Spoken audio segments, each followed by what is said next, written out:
शिवाय। इस महान कार्यक्रम के आयोजक गण, आगंतुक अतिथिगण एवं धर्म प्रेमी सज्जनों,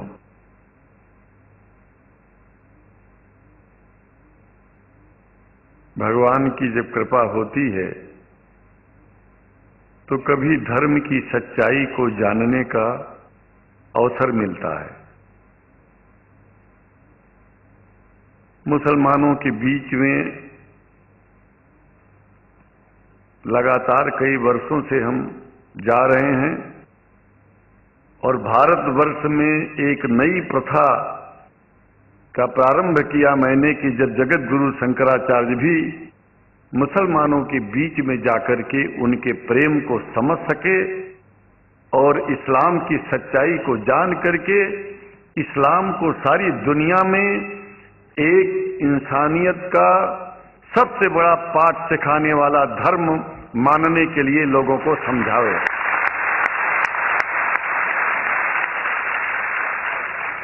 जब लोग इस्लाम को बेदर्द, मुसलमान को बेदर्द, तलवार के जोर पर चलने वाला धर्म बताते हैं तो अगर शायद धरती में कोई दुखी होता होगा तो सबसे ज्यादा दुख मुझको होता है।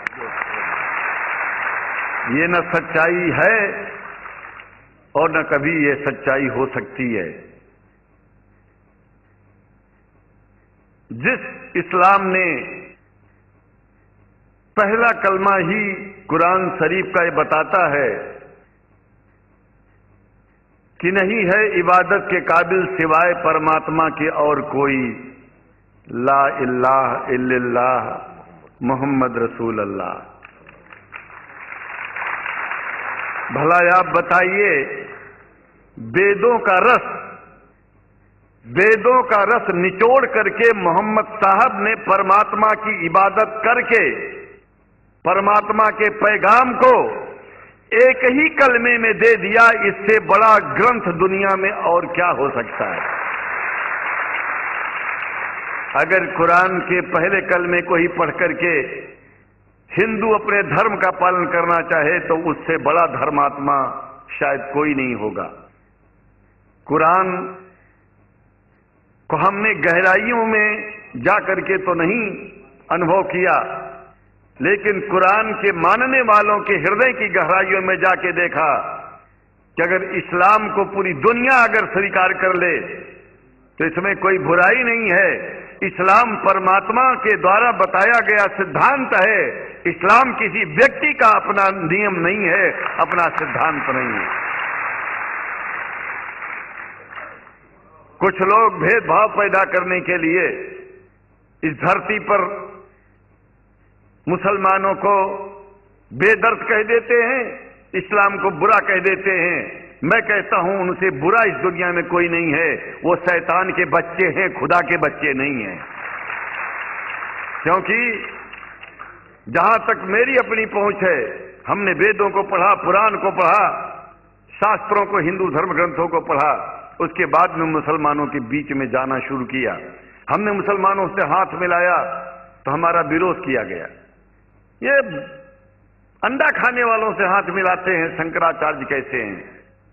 अरे हमने कहा कि तुम्हारी समझ में नहीं आ रहा है।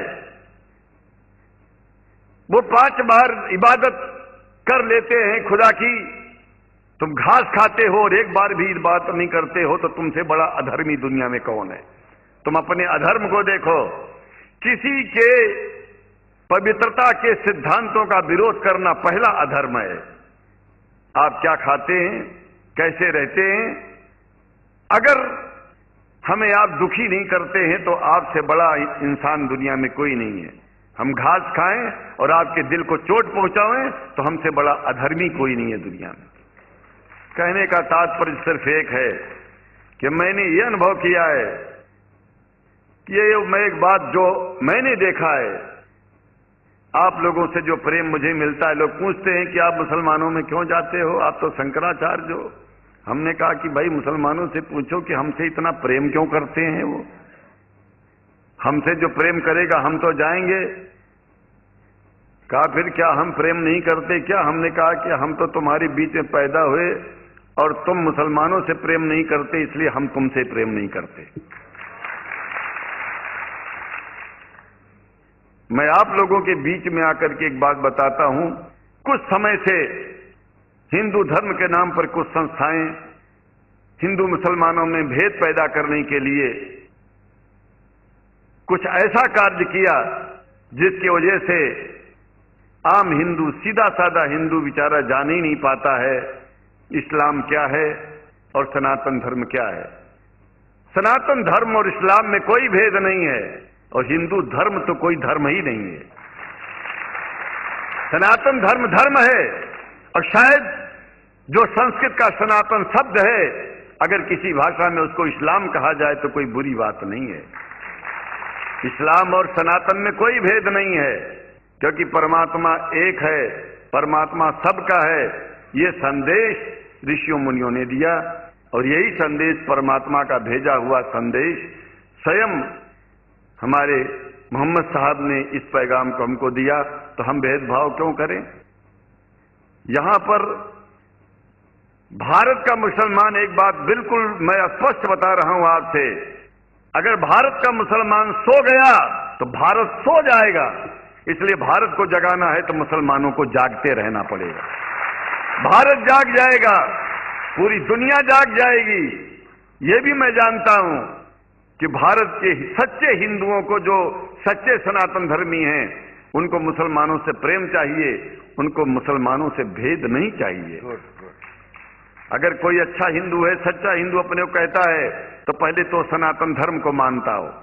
अगर हिंदू की परिभाषा सनातन धर्म से हट करके कोई परिभाषा है, तो ऐसे हिंदू धर्म को मैं तिलांजलि देता हूं। हिंदू धर्म कुछ नहीं है। फिर हिंदू धर्म वही है जो वेद को माने, पुराण को माने और सनातन को माने।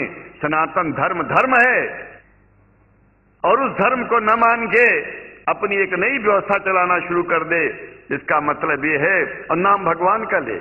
एक बात और बता देता हूं, भगवान कोई आदमी की तरह नहीं है कि रोज रोज नियम बदलेगा।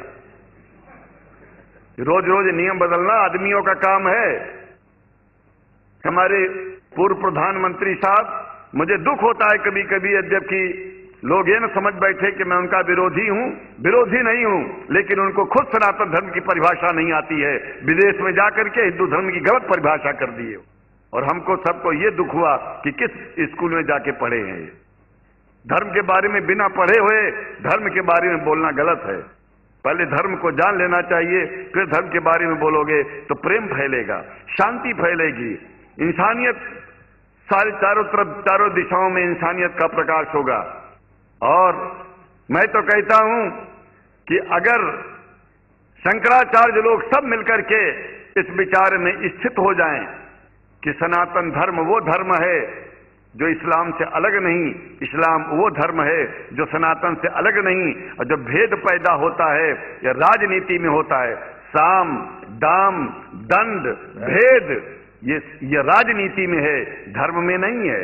धर्म में है एको ब्रह्म द्वितीयो नास्ति, एकमेव द्वितीयम ब्रह्म ला इलाहा इल्लल्लाह। ये धर्म कहता है, ये धर्म की बात है। इसलिए हम भगवान की आराधना करते हैं, उपासना करते हैं। परमात्मा एक है और परमात्मा बार बार नियम नहीं बदलता कि धरती पर इंसान बदलते जा रहे हैं तो परमात्मा अपना नियम बदलता चला जा रहा है। एक बात याद रखिएगा, जब से शुरुआत हुई होगी और जब तक ये दुनिया रहेगी, ईश्वर का सिद्धांत एक था, एक है, एक ही रहेगा। मानने वाले आपस में भेद पैदा करें तो इसमें उसका कोई दोष नहीं है। दोष तो उन लोगों का है जो लोग भेद पैदा करके प्रतिष्ठा पाना चाहते हैं। खास करके इतना जान लीजिए, धर्म भेद को मिटाता है और राजनीति भेद को बढ़ाती है। राजनीति का स्तर केवल राष्ट्र की व्यवस्था तक है और धर्म पूरे विश्व के लिए है। राजनीति से केवल आप देश का हित कर सकते हैं, लेकिन अगर विश्व का हित करना चाहते हैं तो धर्म की आवश्यकता है। और वो धर्म कुरान में स्पष्ट रूप से अच्छी तरह से समझाया गया है, बताया गया है। हमें हिंदी की कुरान भी प्राप्त है, उपलब्ध है, आज अंग्रेजी की भी मिल गई है। और हम तो चाहते हैं, हाँ, कुरान शरीफ सारी दुनिया में अगर इस ग्रंथ को पहुंचाया जाए, और पहुंचाना चाहिए, मैं तो मुसलमानों से एक जरूर बात कहूंगा कि आप लोग एक चीज का ध्यान दें। आपके पड़ोस में जिस भी भाषा को जानने वाला व्यक्ति रहता हो, जिस भी भाषा को, कोशिश कीजिए कि आप इस कुरान जैसे पवित्र ग्रंथ को उसको उसकी भाषा में पहुंचाइए। और मेरी समझ में सारी दुनिया में एक कुरान पहुंचेगा तो सारी दुनिया में शांति होगी, सारी दुनिया में अमन होगा, और सारी दुनिया में ऐसे ही इतने प्रेमियों के बीच में शंकराचार्य को पहुंचने में और बोलने में कोई दिक्कत नहीं होगी, संकोच नहीं होगा। आप लोग भी निडर हो जाइए, आप लोग भी संकोच छोड़िए। हम जानते हैं कभी कभी संकोच में, कभी कभी इस देश के कुछ जो फिरका परस्त लोग हैं उनकी उल्टी सीधी योजनाओं में हम लोग एक दूसरे से मिल नहीं पाते। हम हाथ पसारे हुए आपके सामने खड़े हैं, आए हैं, हम आपको गले से लगा रहे हैं, लगाते हैं, दिल भी मिलाएंगे, गला भी मिलाएंगे, और जरूरत पड़ गई तो आप लोगों के लिए दिल कटाने की और सिर कटाने की जरूरत पड़ जाए तो इस्लाम की रक्षा के लिए शंकराचार्य आपका साथ देगा। क्योंकि शंकराचार्य जानते हैं इस्लाम धोखा नहीं है, शंकराचार्य जानते हैं इस्लाम बर्बादी का रास्ता नहीं है। शंकराचार्य को पता है कि जो वेद में लिखा है वही कुरान में लिखा है, इसलिए हमारा धर्म नहीं छूटेगा, हमारा धर्म और आगे बढ़ेगा। अगर हम मुसलमानों को अपना सगा मानते हैं तो मुसलमान परमात्मा का बनाया है, आदमी का नहीं। हिंदू जो अपने को कहते हैं वो भी जान लें कि वो परमात्मा के बनाए हैं, तो मुसलमानों से भेदभाव करना बंद कर दें और हमारी तरह सबसे प्रेम करें। डॉक्टर लखनऊ साहब, देखिए मैं अपरिचित था, जानता नहीं था, और मैं बड़ा प्रसन्न हूं कि वो समय निकाले और यहाँ आए। उनको तो मैं धन्यवाद क्या दूं, मैं तो ये चाहूंगा कि परमात्मा उनको शक्ति दे कि हम लोगों को सबको ऐसे ही सुंदर दिव्य बड़ी सभाओं में संबोधित करते हुए और हम लोगों के ऊपर वो स्वयं कृपा बनाए रखें और हम उनके साथ रहेंगे, जहां भी जरूरत होगी सदा जीवन में उनका साथ देते रहेंगे। इन्हीं शब्दों के साथ जीवन में अब जब भी याद करेंगे, जब तक मेरा शरीर है हम आपकी सभाओं में आते रहेंगे। ओम शांति शांति शांति। शुक्रिया, और अल्लाह ताला शंकराचार्य जी को हिदायत